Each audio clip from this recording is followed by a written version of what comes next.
to your channel. Please like, share and subscribe your own channel, School Studies.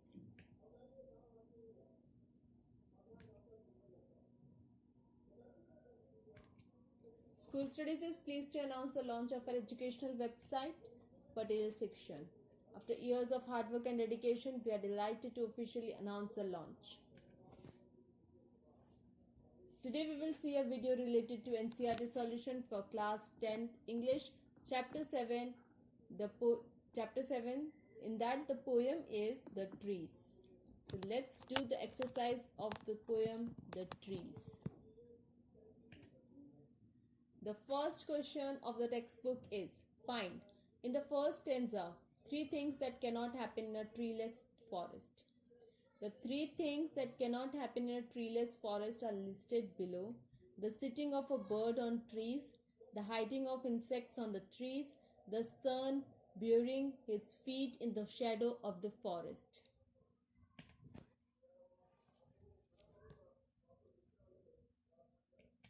Next, what picture do these words create in your mind? Sun, bury its feet in shadow. What could the poet mean by the sun's feet? The sun's feet refer to the heat and the rays of the sun that fall on the ground. Since there are no trees, there will be no shadow. The sun rays will fall on the ground directly. However, in a forest full of trees, the shadow hides in the sun rays, and it appears that the sun is burying its feet in the shadow of the trees in the forest. Where are the trees in the poem? What do the roots, their leaves and their twigs do? In the poem, the trees are confined with the limits of the poet's house. Their roots work all night to separate themselves from the cracks in the veranda floor. The leaves make attempts to move towards the glass and extract pressure to break it, while the small twigs get stiff and tight with exertion. What does the poet compare the branches to?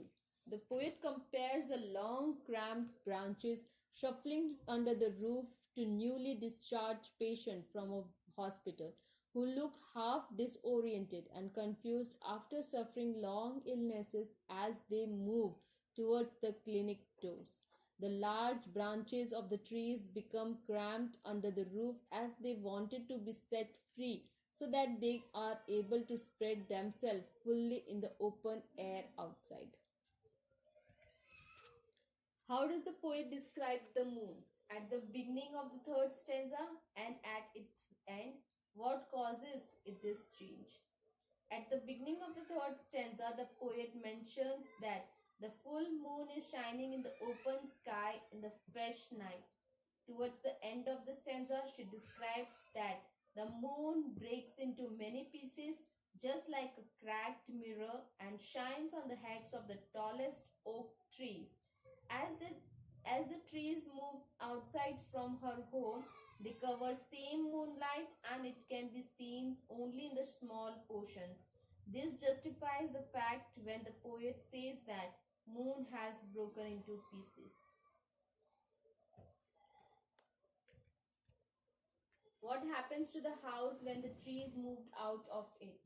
When the trees move out of the house, the glasses break, and the smell of the leaves and the lichen still reach the room of the house like a voice. Why do you think the poet does not mention the departure of the forest from the house in her letters? The poet mentions about the departure of the forest from the house in her letter because human beings generally don't care for nature in the first place.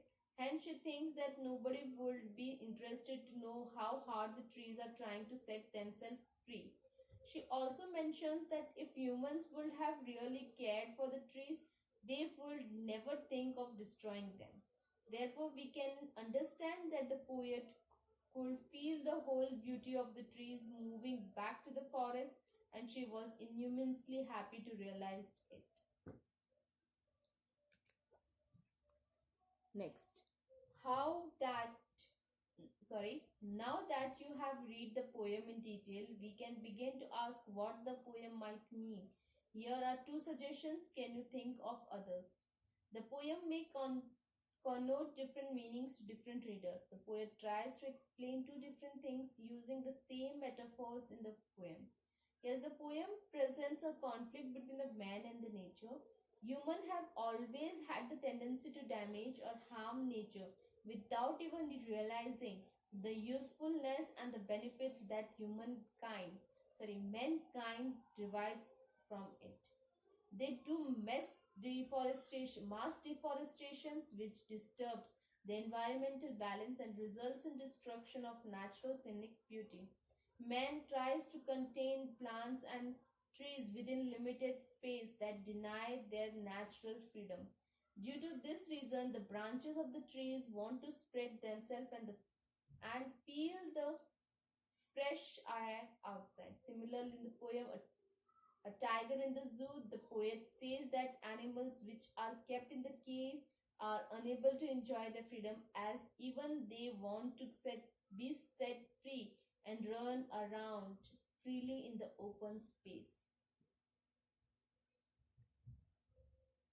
Next, on the other hand, Adrian Rich has been known to use tree as a metaphor for human beings. This is a recurrent image in her poetry.